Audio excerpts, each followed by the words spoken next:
오늘도 참 무더위가 기승을 부리고 있습니다.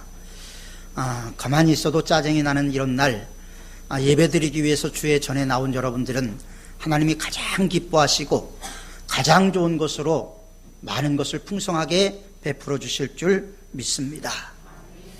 1866년에 9월 2일 날에 우리나라에 최초로 개신교의 순교자가 생기게 됩니다. 우리가 너무나 잘 알고 있는 제너럴 서머호를 타고 대동강변에 토마스 목사님이 오게 됐지요. 올 때는 쉽게 왔는데 물이 빠짐으로 말미암아 배가 움직일 수 없게 되고 결국 그 배는 조선군의 습격을 받아서 불에 타 버리고 말았습니다. 이때 잡힌 토마스 목사님은 모래변에서 참수를 당하게 되는데 그때 이 토마스 목사님의 목을 베었던 사람은 박충권이라는 사람이었습니다. 박충권이라는 사람을 향해서 토마스 목사님은 마지막 순교하면서 간절한 마음으로 성경 한 권을 전달을 했습니다. 박충권은 그 성경책을 들고 가서 집에서 여러 번 읽다가 60노인이 돼서야 신앙을 갖게 되고 결국 평양에서 선교하는 마펜 목사에게 자신의 제례를 참회하고 1899년에 세례를 받게 됩니다. 그리고 안주교회의 장로로서 삶을 마치게 됩니다. 여러분, 성경 한 권이 가지고 있는 영향력이 얼마나 큰가 하는 것을 보여주는 말씀입니다. 또한 박충권이라는 분뿐만 아니라 토마스 목사가 계속 성경을 던지니까 해변에 떨어져 있는, 강변에 떨어져 있는 성경책을 12살의 소년 하나가 몰래 자기 주머니 속에 넣었습니다. 당시에는 책도 구하기가 어려웠기 때문에 얼마나 책이 귀했겠습니까? 그런데 그 책을 가지고 있다가 이 부담스러우니까 그 지방의 관리인 박용식에게 그 성경책을 건네주게 됩니다. 박용식은 그 성경을 갖고 무엇을 했을까요? 자기 집에 도배를 했습니다. 옛날에는 도배지가 발달된 것이 아니었기 때문에 신문으로 도배를 하기도 하고 호랑이표 시멘트로 벽지로 대신하기도 했던 시절이 있었는데 성경책을 벽지로 발랐는데 이 박용식의 집에 왔던 조카가 벽에 있는 성경을 보고 예수님을 믿기 시작을 했습니다. 그리고 평양 숭실 전문대를 졸업하고 우리나라 성서 번역에 아주 중대한 일을 하게 되는 초대교회의 지도자가 되게 됩니다. 여러분, 토마스 목사가 순교하면서 던져진 성경이 이렇게 큰 역사를 이룰 수 있다는 것을 우리는 분명히 알아야 됩니다. 더 놀라운 것은 관리였던 이 박용식의 집이 훗날에 널다리 교회가 되게 됩니다. 널다리 교회, 그러면 여러분들이 잘 모르겠지만 1907년 선교사들도 놀라겠던 한국의 성령의 강력한 역사가 일어났던 교회가 장대현 교회인데 이 장대현 교회가 널다리 교회였습니다. 그러니까 토마스 선교사가 하나님의 말씀을 증거하고 하나님의 말씀을 전해준 것이 그가 순교한 것이 의미가 없었던 것이 아니었다라는 것을 우리는 분명히 알 수가 있는 것입니다. 토마스의 순교는 널다리 교회라는 교회가 생겨나게 되고 박충권이 회개하고 나중에 장로가 되는 그런 역사를 만들어 냈습니다. 하나님이 우리에게 주신 최고의 선물은 뭘까요? 많은 것이 있겠지만 하나님이 우리에게 주신 최고의 선물은 성경이라고 말씀을 드릴 수가 있습니다. 2000년 전 예수 그리스도가 이 세상에 오셨을 때 저분이 메시아다, 저분이 참다운 그리스도다, 그걸 증거할 수 있었던 비결은 구약에 300회 이상 예수님은 이런 삶을 사실 것이고 이렇게 행동하실 것이다라는 것이 예언되어 있었기 때문에 그 예언의 말씀을 기초로 해서 예수님을 발견할 수가 있게 되었던 것입니다. 그렇기 때문에 성경은 우리가 가지고 있는 모든 보화 중에서도 가장 값비싼 보화라고 말할 수가 있습니다. 성경이 없이는 기독교가 존재할 수가 없지요. 성경이 없이는 하나님을 알 수가 없습니다. 원래 하나님은 우리가 알 수 없는 분이죠. 스스로 숨어 계신 그 하나님을 우리가 어떻게 알 수가 있겠습니까? 하나님이 알려주신 성경을 통해서만 가능하게 되는 것입니다. 그래서 문자로 기록된 성경, 그 다음에 하나님의 말씀으로 선포된 설교, 그 다음에 말씀이 육신이 된 성육신, 이 세 가지를 통해서 우리는 하나님의 말씀을 온전히 알게 되고, 이 하나님의 말씀은 우리에게 세 가지로 다가오는데, 보이는 말씀, 기록된 말씀, 선포된 말씀을 통해서 다가오게 되는 것입니다. 이 성경이 얼마나 귀중하고 이 성경이 얼마나 큰 감동을 주었는지 다윗은 시편에서 이렇게 고백을 합니다. 여호와의 율법은 완전하여 영혼을 소생케 하며 여호와의 증거는 확실하여 우둔한 자를 지혜롭게 하며 여호와의 교훈은 정직하여 마음을 기쁘게 하고 여호와의 계명은 순결하여 눈을 밝게 하도다. 다윗의 고백입니다. 다윗은 성경의 신비를 알았던 것이죠. 그래서 그는 늘 이렇게 고백을 했습니다. 주의 말씀의 맛이 내게 어찌 그리 단지요 내 입에 꿀보다 더하니이다. 하나님을 사랑하고 하나님의 말씀을 늘 청종하며 하나님의 말씀을 묵상했던 다윗의 고백은 꿀보다 더 달달하고 성경에 대해서 말씀하고 있는 것을 보게 됩니다. 성경은 그만큼 우리에게 중요한 것입니다. 송이꿀보다 더 달콤한 말씀으로 성경 말씀이 여러분들의 심령 가운데 울려 퍼지기를 주님의 이름으로 축원합니다. 그런데 어떤 분들은 성경만 읽으면 졸립다고 이야기하는 분이 있어요. 태초에 하나님이 천지를 창조하시니라, 여기까지만 읽어도 코를 골기 시작한다라는 것입니다. 이것도 복이죠. 하나님이 사랑하는 자에게 잠을 주신다라고 말씀하셨으니까 이것도 복이죠. 그러나 그보다 더 큰 복이 뭐냐? 그것도 복이기는 하지만 그것보다 더 큰 복은 그 말씀이 송이라는 것입니다. 여러분, 얼마나 놀라운 사실입니까? 1600년 동안 40여 명이 지었는데 이 내용이 일치하고 있다는 거예요. 그 주제는 예수 그리스도로 통일이 되어 있다는 것입니다. 그 다음에 세 번째로 판매의 기적입니다. 성경은 언제나 베스트셀러였습니다. 네 번째로 흥미의 기적이죠. 성경은 계층을 초월해서 남녀노소, 빈부귀천을 넘어서 많은 사람들에게 흥미를 주었고 많은 시인들에게 영감을 주어서 노벨상의 영예를 얻게 하기도 했습니다. 다섯 번째는 보존의 기록입니다. 여러분, 성경을 이 세상에서 없애려는 시도는 끊임없이 있어 왔습니다. 역사 속에는 성경을 없애려고 했던 시도들이 너무나 많았음에도 불구하고 성경은 오늘 우리들에게도 읽혀지고 있습니다. 많은 박해 속에서 성경은 그 생명을 유지해 왔고 지금까지 그 생명은 빛을 발하지 않고 있습니다. 여섯 번째는 교육을 전혀 받지 않았지만 성경을 읽음으로 지혜의 영을 덧입었던 사람들이 있었습니다.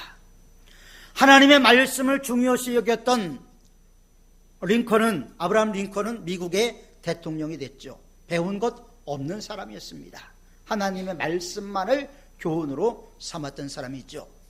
미국의 백화점의 왕이었던 워너메이커가 그랬고 석유의 제왕이었던 락펠러가 그런 사람이었습니다.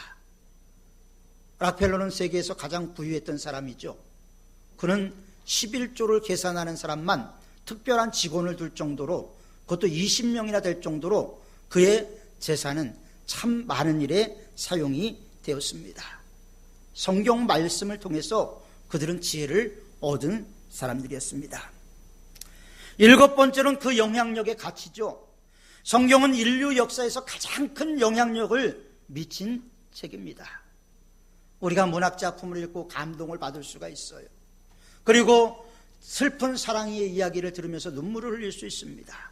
그러나 사람을 변화시키지는 못합니다. 성경이 가는 곳에 놀라운 변화가 일어났습니다. 미개했던 곳이 문명의 국가로 변화되게 되었죠.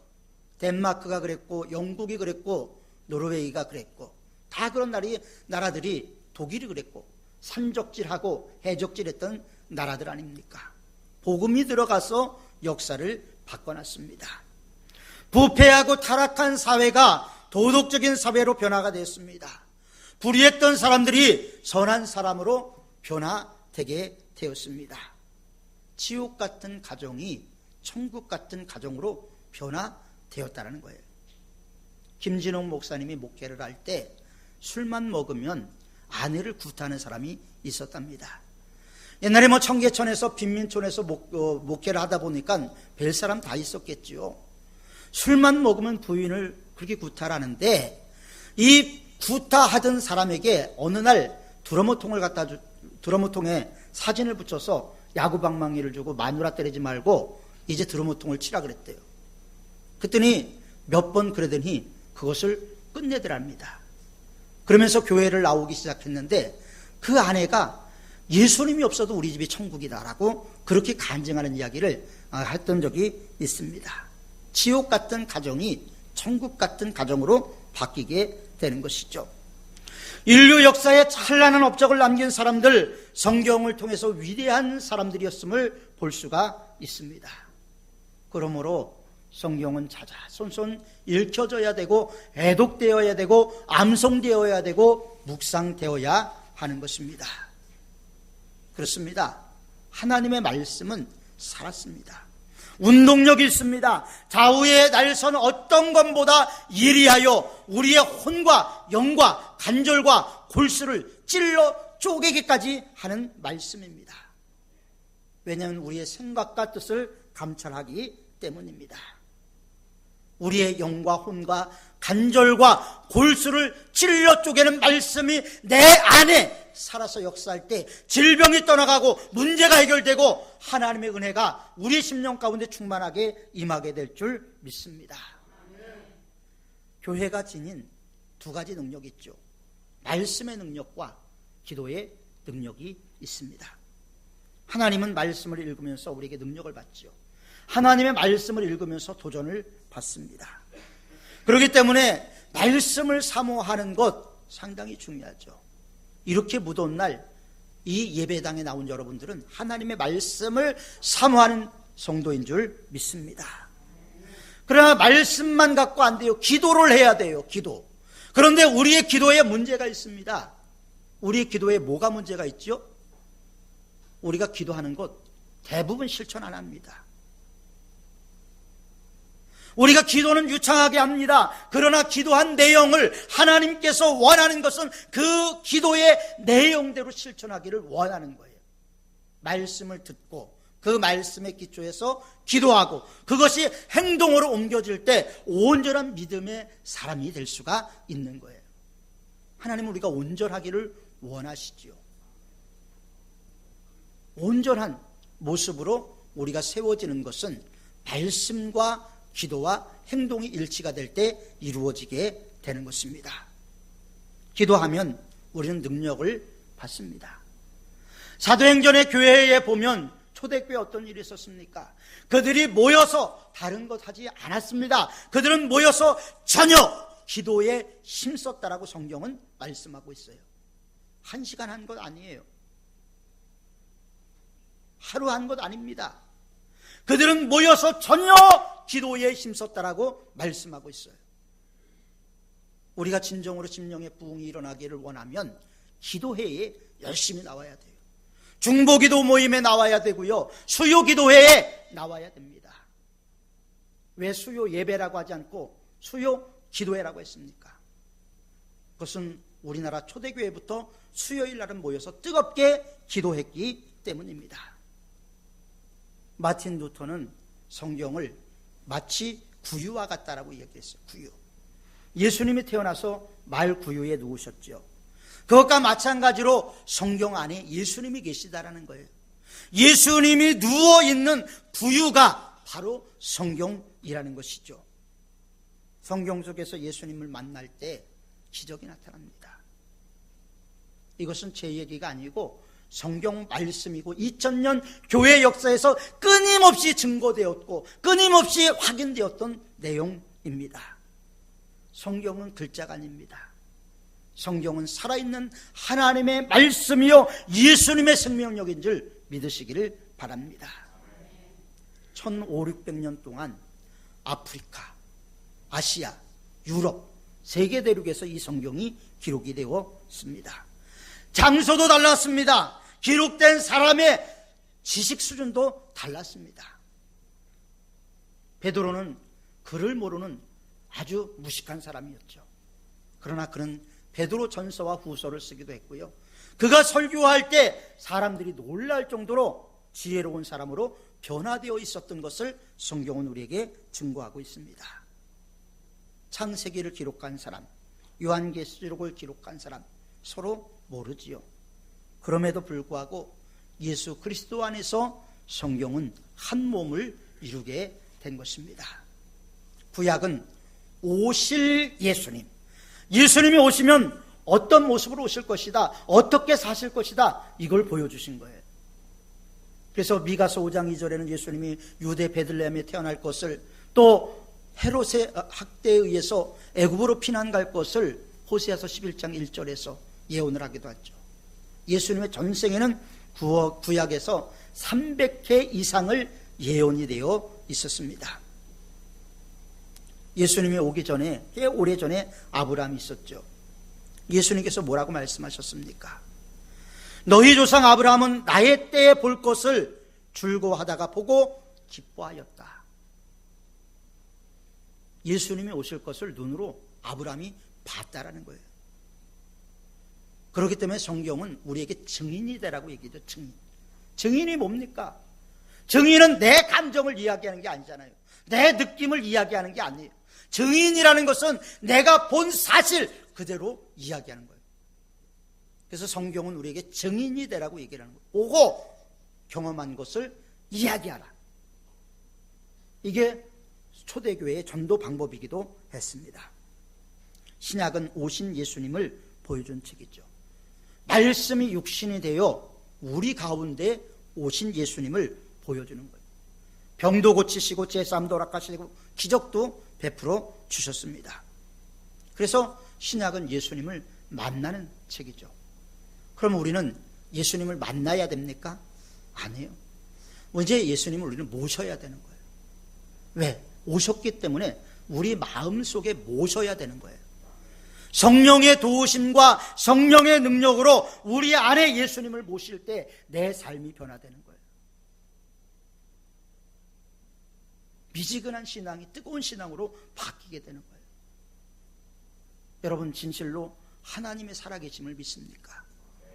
하나님의 전능하심을 믿습니까? 그런데 왜 우리의 삶은 하나님이 아니 계신 것처럼 삽니까? 우리가 믿는 하나님이 능력 없는 하나님입니까? 연약한 하나님이십니까? 왜 우리의 믿음이 이렇게 연약해지는지 알 수가 없습니다. 다시 말씀으로 돌아가서 그 예수 그리스도 안에서 우리는 온전한 변화를 이루어 가야 하는 것입니다. 성경 66권을 통해서 예수 그리스도가 증거되고 있습니다. 구약에 나타난 사건, 예언, 성막, 제사, 모든 것은 다 예수님의 삶과 밀접한 연관이 있습니다. 아무 의미 없이 제사 드리는 것 아니었습니다. 성막이 지어졌을 때도 성막의 모든 부분에 예수 그리스도를 암시하는 내용들이 다 포함되어 있기 때문입니다. 그래서 성경은 알파와 오메가요, 그리스도로 통하는 길임을 우리에게 알려주고 있는 것입니다. 그 말씀이 우리 안에 흘러넘쳐야 돼요. 여러분, 배에서 생수의 강이 나오게 하기까지 하나님의 말씀을 사모해야 하는 것입니다. 마틴 루터는 성경은 피의 책이라고 얘기를 했어요. 구약을 짜면 짐승의 피가 뚝뚝 떨어지고, 신약을 짜면 예수 그리스도의 거룩한 피가 뚝뚝 떨어진다. 그래서 성경을 짜면 피가 나온다라고 이야기를 했습니다. 그 예수님의 피가 우리의 혈관 속에 흐르기를 소원해서 우리는 성찬식을 하기도 하지요. 우리는 예수 그리스도를 통해서만 하나님을 알 수가 있습니다. 나를 본 자는 아버지를 보았거늘. 그러면 우리가 예수님을 어떻게 볼 수 있습니까? 말씀이 육신이 되어 이 세상에 오신 예수님을 어떻게 볼 수 있을까요? 성경을 통해서만 가능한 것입니다. 기도를 통해서. 이게 바로 중보자의 마음입니다. 빌레그리안 목사님은 성경을 이렇게 표현했습니다. 예수님이 이 세상에 오실 때 남자의 후손이 아니고 여자의 후손으로 왔다. 남자의 후손으로 오면 모두가 다 죄인인데 예수님은 인간의 후손으로 온 것이 아니라 성령으로 잉태되어 오셨기 때문에 우리와는 본질적으로 다르다. 이미 성령으로 잉태될 것을 창세기 3장 15절은 우리에게 확실하게 기록으로 보여주고 있다. 출애굽기는 유월절 양을 통해서 예수님을 보여주죠. 민수기는 반석의 생수가 되신 예수님을 우리에게 보여주고 있습니다. 신명기는 선지자로 오신 예수님을, 여호수아는 구원으로 인도하시는 예수님을, 룻기는 하늘나라의 민족으로서 우리가 어떻게 섬겨야 될 것인가를 보여주는 예수님으로, 열왕기는 약속의 왕으로, 시편은 나의 전부가 되시고 나의 왕이 되신 그분으로, 또 아가서는 사랑해주는 신랑으로, 예언서는 앞으로 오실 평강의 왕으로, 복음서는 죄인을 구원할 구세주로, 사도행전은 부활의 주님으로, 서신서는 내 안에 계신 예수님으로, 계시록은 다시 오실 예수님으로 우리에게 보여주고 있는 것입니다. 성경 전체는 다 예수님을 증거하고 있습니다. 그렇기 때문에 베드로는 내가 보고 들은 것을 말하지 않을 수가 없다라고 고백을 했죠. 여러분, 신앙생활은 한 가지만 잘해서 되는 게 아니에요. 전기도 음극과 양극이 만나서 합쳐질 때 불꽃이 튀죠. 그것과 마찬가지로 우리 신앙도 말씀, 하나님의 말씀과 기도가 하나가 될 때 그곳에서 불꽃이 이루어지게 되는 거예요.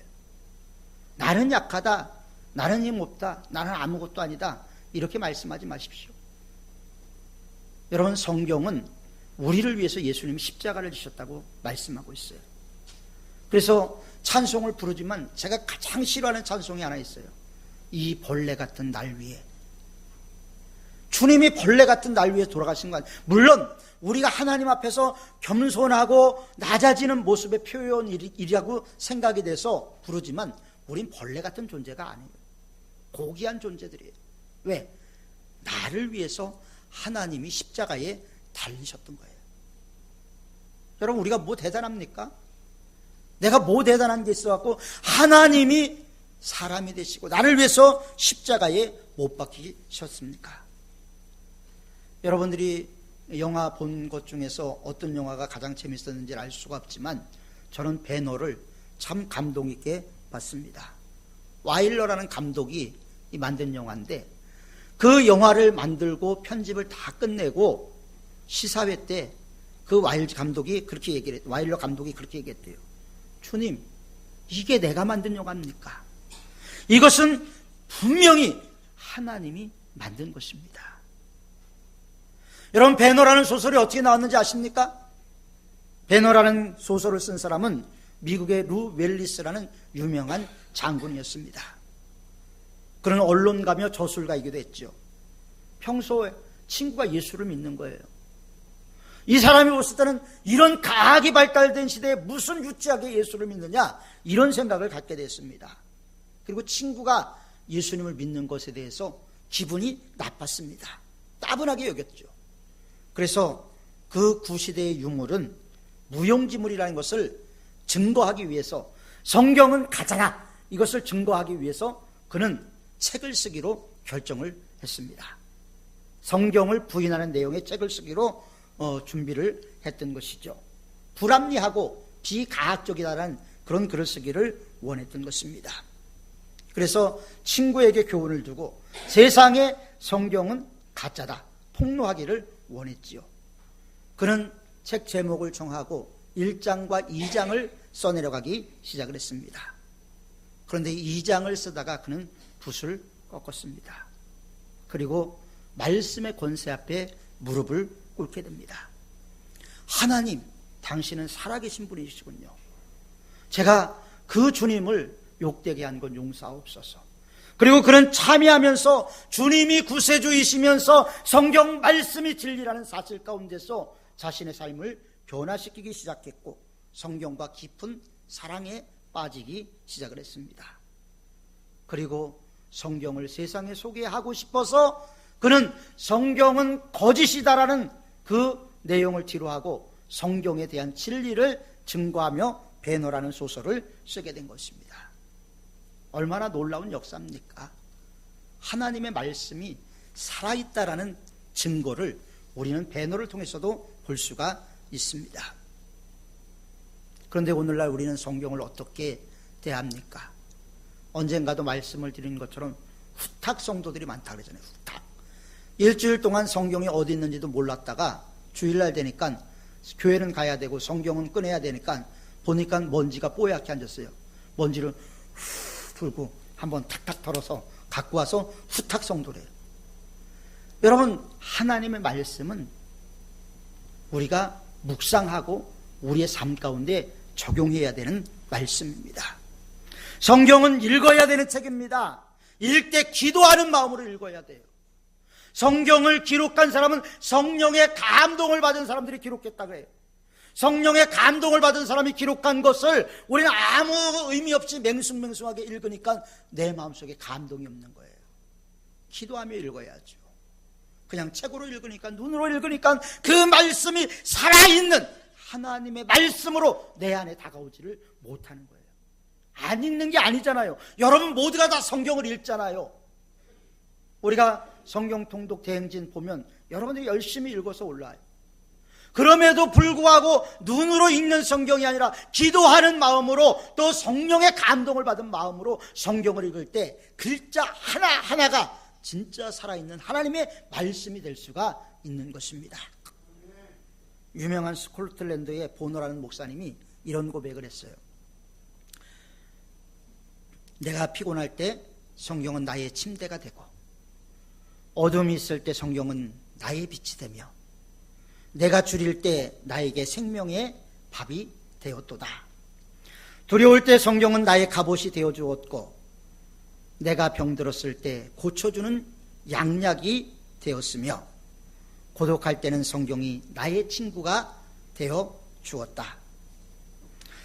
내가 만일 일하려고 하면 성경은 나의 도구가 되고 놀 때 이것은 나의 즐거운 풍요가 된다. 만일 내가 무식하면 이것은 나의 학교요. 풍파를 만날 때는 나의 피난처이다. 네덜란드의 보노 목사님의 고백입니다. 이 고백의 말씀이 보노의 목사님의 고백이 아니라 오늘 이 시대를 살아가는 우리의 고백이 될 수 있도록 하나님의 말씀을 다시 한번 사모하고 간절하게 하나님의 말씀 한 절 한 절을 묵상하고 기도하는 마음으로 읽음으로 진정 살아계신 하나님이 지금 나를 통해서 역사하시고 그 살아계신 하나님이 우리를 통해서 일하시고자 하는 그 목적과 뜻대로 변화받는 우리가 되어야 할 줄 믿습니다. 말씀은 살아있습니다. 죽은 말씀이 아니에요. 살아있는 하나님의 말씀을 내 스스로 죽은 말씀으로 만들지 마시고 살아계신 하나님의 말씀에 나를 세워서 그 말씀대로 실천함으로 이 세상을 변화시키는 저와 여러분들이 되시길 주님의 이름으로 축원합니다. 기도하겠습니다. 걸어가고 자비로우신 아버지 하나님, 말씀의 중요성에 대해서 우리가 이 시간 나누었습니다. 하나님, 하나님의 말씀을 저희들이 송이꿀보다 더 달게 사모하게 하시고 기도하는 마음으로 성경을 읽고 성령의 감동을 받은 마음으로 성경을 읽어서 성경이 진짜 살아있는 말씀이라는 것을 저희들이 체험할 수 있도록 도와주옵소서. 눈으로 읽는 것을 넘어서서 진정 하나님의 말씀이 내 삶에 변화를 만들어갈 수 있도록, 내 혼과 간절과 골수를 쪼갤 수 있도록 역사하여 주옵소서. 예수님의 이름으로 기도하옵나이다. 아멘.